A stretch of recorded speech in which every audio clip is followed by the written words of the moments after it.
Émotionnel ou rationnel, en accord ou à l'opposé. Les rencontres de l'heure. On va rencontrer notre sociologue Philippe Lorange, politologue en fait. Mais Philippe, aujourd'hui, on parle de cinéma. Oui. D'ailleurs, je ne sais pas si je suis politologue. J'ai un bac en Sciences Po et philo, une maîtrise en sociologie. Donc, je ne sais pas quel est le titre officiel. Sociopolitologue. Absolument, non, je ne sais pas. Mais c'est ça, aujourd'hui, je suis la chronique un peu rabat-joie parce que j'ai vu un film il y a quelques jours qui m'a beaucoup déçu, malheureusement, qui porte sur la vie du frère Marie-Victorin. Oui. Donc, évidemment, le grand botaniste qui a écrit La flore laurentienne, qui est à l'origine du jardin botanique. Et donc, c'est un film qui est sorti le 21 juin dernier par, si je me souviens bien, le titre, c'est « Dis-moi pourquoi ces choses sont si belles ». Et donc, moi, je vais là-bas en me disant, je vais en apprendre sur la vie du frère Marie-Victorin. Donc, je vais en apprendre sur, par exemple, je sais pas, moi, ses découvertes, c'est des grandes rencontres qu'il a fait, les répercussions que peut avoir la flore laurentienne sur la connaissance scientifique au Québec, au Canada en général. Puis l'aménagement du jardin botanique, quelle était l'idée derrière ça. Mais finalement, on parle zéro de ça, quasiment, presque rien. Ah bon? Parce que tout est concentré sur une liaison qu'il a eue avec Marcel Gauvreau, qui est comme son étudiante, qui la voyait un peu comme son directeur spirituel. Et donc, elle, c'est comme une grande passionnée du frère Marie-Victorin.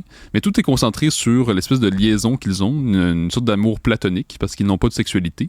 Et le film est librement inspiré d'une correspondance qu'on a découvert en 2018-2019 entre les deux. Un angle peu connu, évidemment. Oui, en effet, c'est ça. Mais il est vrai que, c'est ça, tout est concentré notamment sur le fait qu'on parle beaucoup de sexualité pour l'époque. Donc, c'est évidemment les époques première moitié du 20e siècle. Et donc, souvent, les deux vont parler de la sexualité. Bon, le frère Marie-Victorin respecte son vœu. Marcel Gauvreau respecte également la même chose. Et donc, c'est ça. Donc, on souvent des discussions pour parler un peu du sujet. Et malheureusement, je trouve que c'était plutôt mal fait parce que les dialogues ne sont pas vraiment réalistes pour l'époque. Je comprends que le frère Marie-Victorin était avant-gardiste pour son époque, puis on peut le voir dans la correspondance, c'est un homme qui était très curieux. Notamment, on le sait, puis on le voit dans le film, c'est vrai, là, c'est-à-dire il est allé à Cuba faire des recherches et il a notamment été voir des prostituées cubaines pour mieux comprendre la sexualité humaine. Arrête! Absolument. Et donc, on le voit dans le film. C'est vraiment un récit très audacieux. Moi, je me rappelle, j'ai déjà eu la chance de travailler avec la réalisatrice Lynne Charlebois qui faisait de la photographie exceptionnelle, qui a fait beaucoup de vidéoclips et qui a commis quelques belles œuvres au cinéma et qui réclame le droit à une œuvre artistique un peu hors norme. Toi, ça t'a un peu choqué. C'est-à-dire, je peux comprendre de faire quelque chose de hors norme, mais là, le problème, c'est que je trouve, c'est-à-dire, je n'ai rien contre la réalisatrice, mais c'est-à-dire qu'il y a plusieurs scènes qui me semblent irréalistes pour l'époque. C'est-à-dire que la manière que les dialogues sont faits, les scènes sont faites, je trouve ça pas réaliste, parce que c'était une époque où les gens étaient très réservés. Il y avait vraiment une manière de se tenir, de parler qui était très réservée. Et là, en l'occurrence, je trouve, c'est-à-dire que oui, il l'a un peu, mais pas suffisamment. C'est-à-dire, il y a vraiment des dialogues où ça se peut pas pour l'époque. Là. Je me rappelle, dans les 15 premières minutes du film, il y a comme un souper avec Marcel Gauvreau et sa famille. Puis là, la mère fait tout de suite une allusion pour dire si seulement les femmes avaient le droit de vote, quelque chose comme ça. Mais c'est-à dire, évidemment, je ne suis pas contre le droit de vote des femmes. Non, mais toi, tu doutes que ça se jasait autour d'un souper de famille. C'est-à-dire, si c'était possible, ce genre de dialogue-là, ça se pouvait pas que ce soit aussi spontané comme ça dès le début du souper, puis la mère qui dit « Hey, franchement, vous devriez nous donner le droit de vote ». C'est sûr que ça se passait pas de cette façon-là. Puis là, tout de suite, on voit la fille qui dit « Mais maman, moi, je devrais étudier les sciences de la nature pour faire avancer la cause des femmes. » C'est-à-dire, le dialogue, pour l'époque, n'est pas possible. Ça se peut pas que ça se dit aussi franchement, avec une telle franchise comme ça ne se peut pas. Et je me rappelle, il y a des dialogues où on voit le frère Marie-Victorin, Marcel Gauvreau dire on sent qu'il y a de la frustration sexuelle chez les religieuses.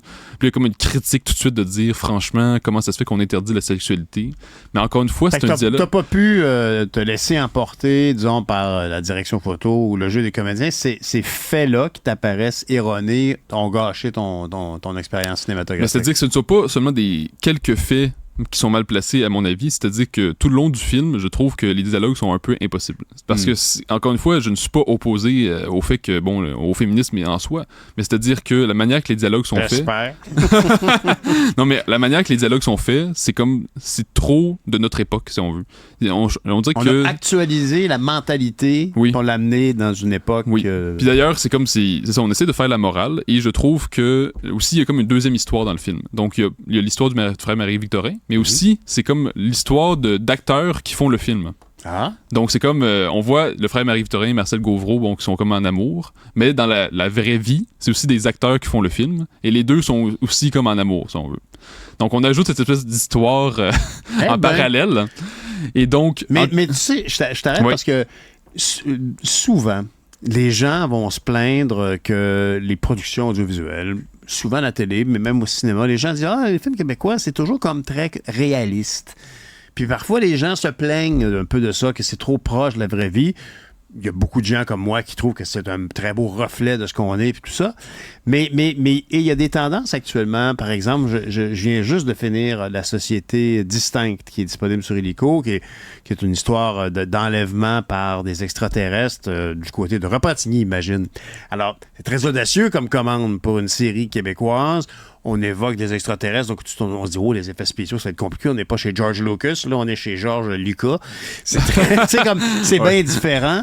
Et la même chose pour X13, Marc-André Grondin. On revisite l'histoire ici, mais un peu avec un angle à la Marvel Comics, un peu irréaliste. En 1900, je sais pas quoi, là, en 47, est-ce qu'on pouvait avoir un tiroir caché avec toutes les armes qui sortaient comme de manière électrique ou pneumatique? Il y a des gens qui font comme, voyons donc. Alors, on a cette habitude du réalisme. Est-ce que toi, ça se pourrait que quand tu vas voir un film du Québec, je sais comment t'aimes le Québec, absolument, est-ce que tu peux t'irriter de certaines libertés prises par la réalisation, des fois? Non, c'est-à-dire que comme toi, je peux aimer le fait que ce soit réaliste. Après, c'est tout un autre enjeu, l'idée que, au Québec, on a des difficultés à faire ce qu'on appelle des films de genre. Oui, c'est ça, exactement. C'est ça, oui. C'est ce que je voulais dire. J'ai des amis qui ont déjà parlé du sujet. Et ça, c'est une autre histoire, mais en soi, c'est parce que justement, je peux comprendre qu'on puisse prendre des libertés, mais le problème, c'est que là, c'est que ça ne reflète presque pas du tout l'époque. Alors que je pense que, il y a pratiquement pas de film sur la vie du frère Marie-Victorin. Donc, je trouve que c'est un peu un gâchis parce qu'on aurait pu mieux apprendre sur sa vie. Je pense notamment à des films comme Louis Cyr, La Bolduc. Oui. Je pense à Pieds nus dans l'aube. Donc, ça, c'est des films qui nous ont vraiment fait apprendre quelque chose sur de grands personnages historiques. Je comprends ton dissidence. C'est ça. Puis là, l'affaire, c'est qu'ajouter une histoire parallèle de notre époque. Et d'ailleurs, une histoire qui me semblait pas si intéressante, parce que dans le film, c'est comme, parce qu'on apprend que les deux acteurs ont eu une aventure d'un soir, puis là, le gars, lui, c'est comme, je suis marié, j'ai eu un écart, donc c'est fini. Mon Dieu, c'est audacieux. Oui, c'est ça. Puis là, la jeune fille, elle, c'est une jeune fille, donc pour elle, c'est l'amour de sa vie, donc elle peut pas croire que lui, il prend ça comme un grain de sel. Mais c'est pas... Mais c'est scripté, mais c'est scripté tout ça. C'est sûrement scripté, ça aussi. C'est-à-dire que quand on est officiellement hors plateau, on est toujours sur le plateau. C'était filmé. Donc, c'est la fiction, ça aussi. Absolument, oui. D'accord. Mais encore une fois, c'est pas une... non, c'est pas improvisé comme ça. Non, mais c'est ça. Mais encore une fois, je regarde ça puis je me dis, je comprends pas qu'est-ce que ça ajoute à l'histoire du frère Marie-Victorin. Puis d'ailleurs, je trouve que ça casse l'ambiance. Parce que quand on regarde un film historique, mais on se plonge dans l'histoire de l'époque. Donc, on accepte de plonger dans le décor, puis l'ambiance, les manières de parler. Pas tout de suite comme ça, on nous casse ça en plein milieu d'une scène. On se met à voir les caméras, puis là, les metteurs en scène. Ah, oui. Et donc là, je me dis, je trouve que ça casse l'ambiance. Et je trouve que ça montre un certain narcissisme de notre époque qui veut toujours tout ramener à notre époque. Toujours ramener à comme, de notre temps. C'est une manière, c'est de cette façon-là qu'on voit les choses, qu'on fait les choses. Donc on a voulu faire un parallèle entre l'histoire d'amour du frère Marie-Victorin et Marcel Gauvreau avec deux acteurs qui vivent quelque chose d'un peu parallèle. Mais je trouve que c'est pas... je pense que là, aujourd'hui, t'es plus en sociologie qu'en politicologie. Mais ça se peut, mais c'est-à-dire que pour moi, c'est révélateur parce que pour moi, c'est comme si on a de grands personnages au Québec qui, malheureusement, ne font pas l'objet d'un film, alors que s'ils avaient été américains, ils auraient eu plusieurs films peut-être.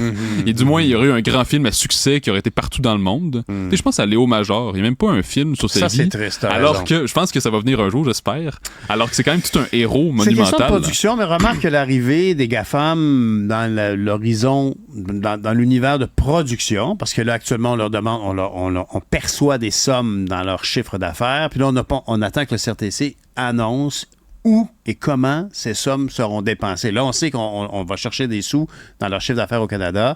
Est-ce qu'ils vont vouloir financer... Est-ce qu'ils auront une commande éditoriale? Est-ce qu'ils vont vouloir des films de guerre, des films de science-fiction? Parce que le premier film que Netflix a produit officiellement, c'était Jusqu'au déclin, avec Réal Bossé, qui était une commande de films sensationnalistes qu'on voyait beaucoup à l'époque sur Netflix. Alors, peut-être qu'ils vont demander des films sur des héros de guerre. Ça serait une belle nouvelle pour Léo Major et sa succession. Absolument. Puis d'ailleurs, ça me fait penser... Ça fait des années que je me dis comment ça se fait qu'on n'a pratiquement aucun film sur la Nouvelle-France. Alors que c'est quand même une grande histoire qui a duré pendant 150 ans. C'est les débuts du Québec, tel qu'on le connaît aujourd'hui. On a eu Pierre Lemoine d'Iberville. Cet homme-là, il a gagné toutes ses batailles. Il allait partout, il gagnait tout. Que ce soit dans le nord du Québec, que ce soit en Louisiane, c'est lui qui était jusqu'au fin fond du Mississippi. Et on n'a aucun film sur lui. Donc, pour une rare fois où on a un film sur un de nos grands personnages historiques, j'ai envie de dire pourquoi on ne concentre pas l'histoire sur sa vie à lui. Et c'est vraiment ses découvertes, ses réalisations, et non sa liaison pas si intéressante pour le grand public. J'ai envie de dire, c'est un peu sa vie privée, là, c'est sa correspondance privée. Mais je te comprends. Tu me fais penser à mon frère. Ah oui? Oui, parce qu'on est allé voir ensemble le film, c'était Ferrari, mais c'était sur le père Ferrari. Là. C'était pas sur les Ferrari. Et justement, mon frère trouvait qu'il y avait trop de place pour la dimension humaine, puis pas assez sur... il a beaucoup aimé le film, là. Mon frère est passionné de relations humaines, mais il aime tellement les voitures qu'il aurait voulu voir plus d'images, d'archives des voitures, et alors que la dimension psychologique, puis qui est très intéressante, hein, je veux dire, Ferrari, son fils Enzo, son fils Dino, à qui a donné le nom d'une voiture, c'est la peine d'amour de sa vie et avec sa conjointe qui est resté partenaire en affaires avec lui. Alors, toujours est-il que toi, tu es un passionné de l'histoire, de la société québécoise, fait que ces libertés artistiques t'ont peut-être un peu agacé. En fait, c'est parce qu'il y a un débat en histoire, à savoir, est-ce qu'on se concentre sur les grands événements, ou bien, l'une des critiques qui est faite, puis qui me semble être la nouvelle tendance dominante, c'est qu'on se concentre sur... comment je pourrais dire ça? Je sais plus c'est quoi le nom officiel du mouvement, mais c'est comme plus sur les événements de la vie quotidienne.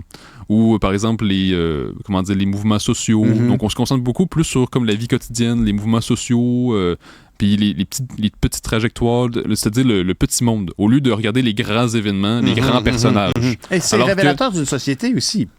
Absolument. Mais moi, je pense que l'histoire racontée par les grands événements, les grands personnages a toute sa pertinence. Et à mon sens, c'est celle qui permet de vraiment comprendre la destinée d'un peuple sur le temps long, si on veut. Parce que c'est pas juste les grands personnages, puis en arrière de ça, il y a comme le vrai peuple qui est complètement en dehors de ça. C'est-à-dire que les grands événements viennent évidemment emporter le peuple dans son histoire, si on veut.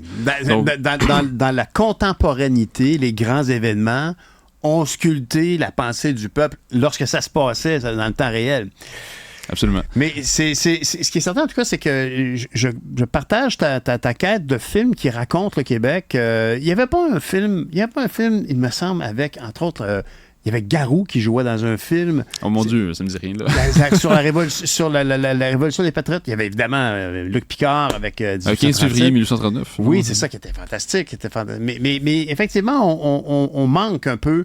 On manque beaucoup, en fait. Mais c'est intéressant que tu parles des Patriotes parce que justement, on n'a pas de film sur les batailles comme tel. Alors qu'il y a eu quand même 3 batailles. Il y a eu tout l'exode aux États-Unis, des gens qui se sont cachés. Ça se pourrait faire des films absolument remarquables, saisissants. Je suis sûr qu'il y a plein de jeunes qui aimeraient ça. Et il n'y en a aucun. Il y a juste 15 février 1839, ça se concentre sur des gens qui sont en prison. Et il y a des dialogues en prison. Oui, c'est vrai. Donc, c'est pas excitant, si on veut. T'as raison. Mais c'est vrai aussi que, écoute, regarde, moi, j'ai toujours dit que le jour où les plateformes comme Google, Netflix, Amazon et tout ça, vont débarquer avec ces contraintes financières imposées par le CRTC, ça va être comme une nouvelle ère de production parce que soudainement, ces gens-là vont dire, nous, on veut bien investir dans les produits d'ici, mais il faut que vous soyez compatibles avec certains trucs. Oui, on veut des trucs intimistes parfois, mais on veut peut-être des scènes de bataille, c'est plein d'Abraham. Puis ça, Absolument. ça coûte cher. Ça coûte cher à produire. Tu sais, actuellement, moi, je peux te dire, j'ai travaillé sur la série La Candidate. Puis la vérité, c'est que cette série-là est magnifique, mais il n'y aura pas de suite parce que l'équipe était déçue de voir qu'il y avait... on pouvait pas, par exemple, je sais pas moi, faire exploser une voiture. Ça coûte trop cher. Non, mais c'est un exemple. Ouais. Il peut y avoir une explosion de char. Mais il y a des choses qu'on est habitué de voir qui arrivent de productions étrangères, puis dans la réalité, il faut que tu rentabilises sur des millions et des millions de téléspectateurs ou de cinéphiles, alors que quand tu as un film dont la portée est plus petite, ben t'auras-tu les moyens de payer ces shots-là?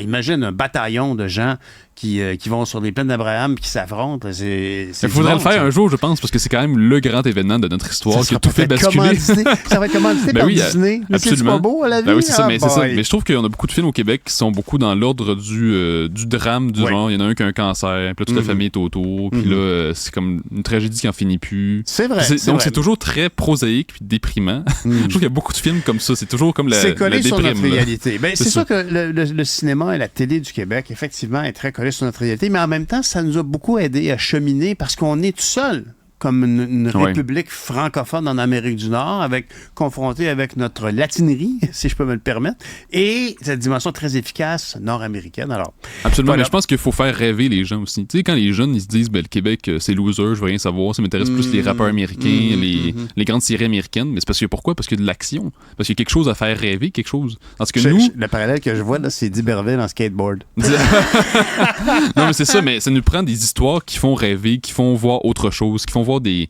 grandes épopées, des grandes batailles. Et malheureusement, je pense qu'on a ça dans notre histoire, mais c'est pas suffisamment exploité, notamment au cinéma, notamment dans notre mémoire collective. Philippe, le temps nous presse et on a trop parlé de cinéma, mais je sais que le Festival de jazz finit. Alors, en quelques secondes, qu'est-ce que tu veux me dire sur le Festival de jazz et le jazz en général, en moins d'une minute? Mais moi, j'ai eu la chance de voir Norah Jones hier, de la grande artiste, qui était évidemment la grande vedette invitée du festival. Et bon, évidemment, j'ai adoré ça, je la connais depuis longtemps. Et ce que moi, je constate, c'est que, bon, je viens juste de dire les rappeurs. Justement, les jeunes sont beaucoup dans le rap, le pop. En soi, j'ai rien contre ça, mais je pense qu'on pourrait les amener aussi ailleurs, vers le jazz. Il y a déjà de belles initiatives au secondaire, au cégep, avec des jazz bands. J'en ai déjà fait partie d'un jazz band quand j'étais au secondaire. À soutenir. Et il me semble que, justement, on pourrait en faire plus dans les écoles pour enseigner ça. Notamment, pourquoi je dis ça? Parce que l'un des plus grands artistes jazz au monde est né à Montréal. C'est Oscar Peterson. Absolument. Et son fils spirituel, Oliver Jones, est encore en vie. Et donc, malheureusement, je trouve que c'est pas suffisamment inculqué, alors que, pour moi, c'est un style de musique qui doit le plus possible se transmettre. On a de grands artistes jazz au Québec, on a de grands musiciens qui voudraient faire leur vie là-dedans, mais malheureusement, le public est tellement petit que c'est quasiment impossible. Alors, profitez-en, allez développer votre goût du jazz, puis soutenez votre neveu qui fait un concert avec le Big Band de l'école secondaire. Ça vaut la peine. Merci beaucoup, Philippe. Merci. Au revoir.